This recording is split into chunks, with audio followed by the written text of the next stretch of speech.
At 6:18 a.m. on August 3, 1945, sunlight crept over the rolling wheat outside Lampasas County, Texas. The war in Europe had ended, but for farmer Elias Turner, 49, his personal fight was far from over. He stood beside his only tractor, a 1940 Farmel H, hands trembling with frustration. The engine had died the evening before, and now it sat silent while a season's worth of wheat leaned dangerously toward overripeness. Storm clouds, thick, purple and restless, were crawling in from the west like a slow-moving threat. Working with Turner that morning were 11 German POWs from the nearby Camp Hereford branch. Their uniforms, sun-bleached khaki with the black stenciled PW, looked older than the men wearing them. They worked under the Geneva Convention, earning 80 cents a day and more blisters than money could heal. The guard assigned to them lounged in the shade of the barn, rifle resting across his lap, his hat pulled low. The prisoners worked in silence, but among them was Johann Keller, 26, once a machinist from Cologne. Before the draft had dragged him into a war he never chose, he repaired sewing machines, streetcars, and farm tools. His hands still remembered precision, even if his life had forgotten peace. Turner slammed the tractor hood closed and muttered a curse that the Germans didn't need translation for. He had spent half the night trying to coax the engine back to life. Losing the harvest meant losing the mortgage battle, and maybe losing the land his father had broken open with mules and sweat. Johann watched quietly as Turner paced in frustration. Then, slowly, like a man stepping toward a cliff, he walked forward. "Sir," Johann said in careful English, "may I look? I worked with engines." Turner shot him a glare sharp enough to cut wire. "You think you can fix what I've been fighting for a week?" Johann didn't flinch. Machines speak same language everywhere. The guard chuckled.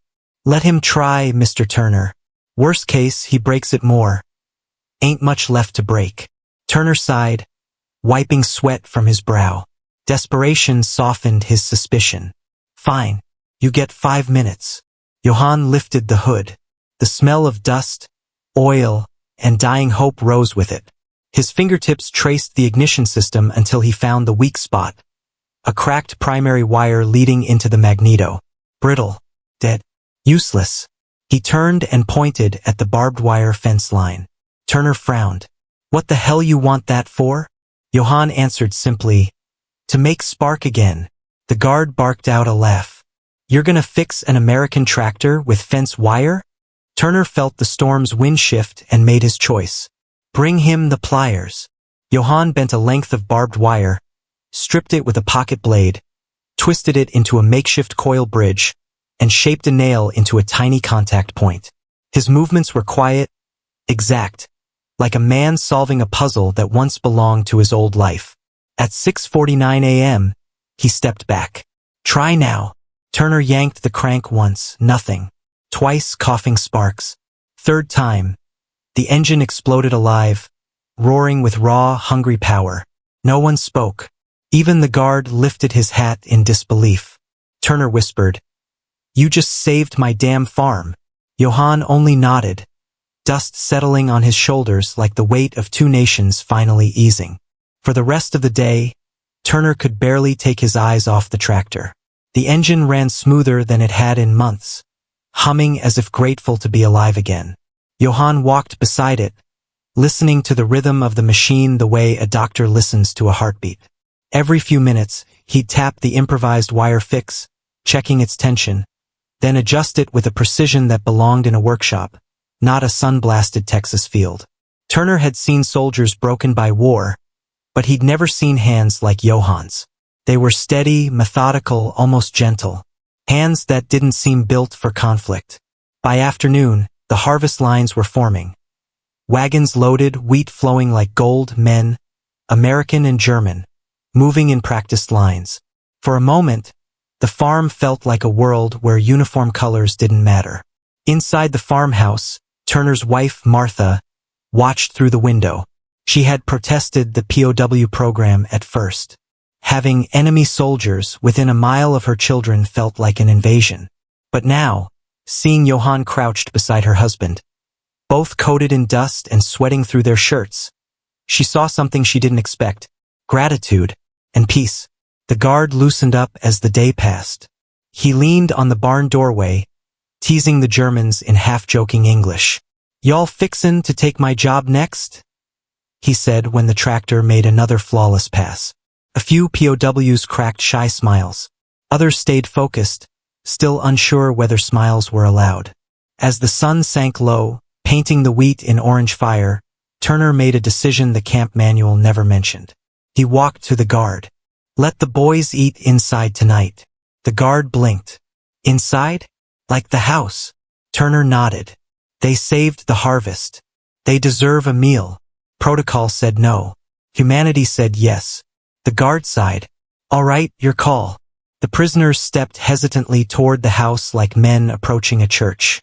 Inside, the long wooden table filled with cornbread, stew, and sweet tea. Turner's children stared wide-eyed until Martha nudged them to be polite. Slowly, the room thawed.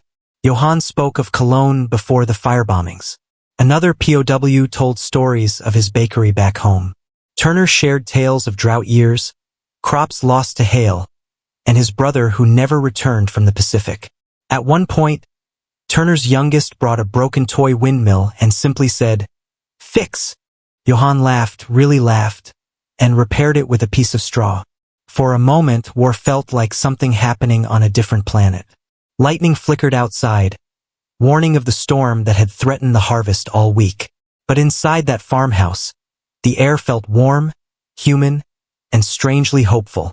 Long after dinner, the POWs returned to their barracks. As Johann stepped off the porch, Turner stopped him. "You didn't just fix my tractor," he said. "You fixed my faith in people." Johann swallowed hard. "You trusted me. That I will not forget." The next morning, thunder rolled in from the west like a long, distant growl. But the tractor started on the first crank. The final loads of wheat were stored by noon. By 2 p.m., the storm hit hard.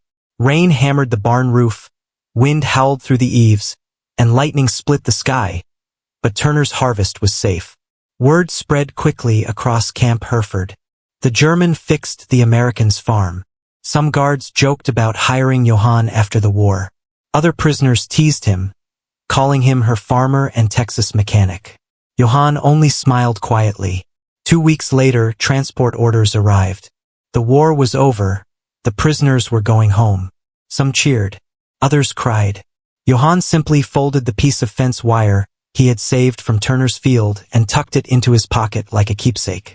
On his final morning, Turner found Johann repairing tools he hadn't been asked to touch: oil cans, pliers, the barn door hinge. The stubborn man who once guarded every tool now let Johann handle them freely. Turner stepped forward, the floorboards creaking. "You sure you won't stay?" he asked. Johann smiled sadly. "Germany broke, but still my home." Turner reached into his pocket and pulled out a small photograph.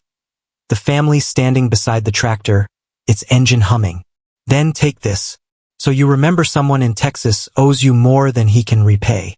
Johann accepted it with trembling fingers. "And I remember you trusted me when others would not." His journey home took 29 days. When the ship docked at Bremerhaven, Johann walked through ruins. Buildings gutted, streets lined with rubble, children digging through ash for pieces of coal. He returned to Cologne to find his workshop destroyed, his neighborhood flattened, his old life buried under bricks and silence. But he started again.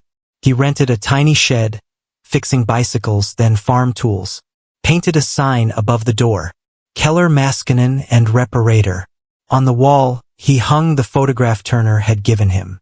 Customers asked about the American family and the old tractor. Johann always answered the same way. "People say enemies cannot help each other. They are wrong." Years passed. The fence wire he had pocketed rusted gently on a shelf, but he kept it anyway. A reminder of the day he earned back his humanity. In 1975, long after Turner passed away, his son found the old tractor still running, its engine still carrying Johann's wire trick deep inside it. When he cranked it, the engine sputtered, shook, then roared alive. "Still works," he whispered. Half a world away, Johann, older, slower, hands still steady, looked at the Texas photograph above his workbench before locking up for the night. 5 words, written in German on the back, had carried him through every storm after the war. Frieden beginnt mit Vertrauen. Peace begins with trust. And in the quiet fields of Texas, if you listen closely, you can still hear the hum of an engine saved not by metal, but by a moment of courage between strangers.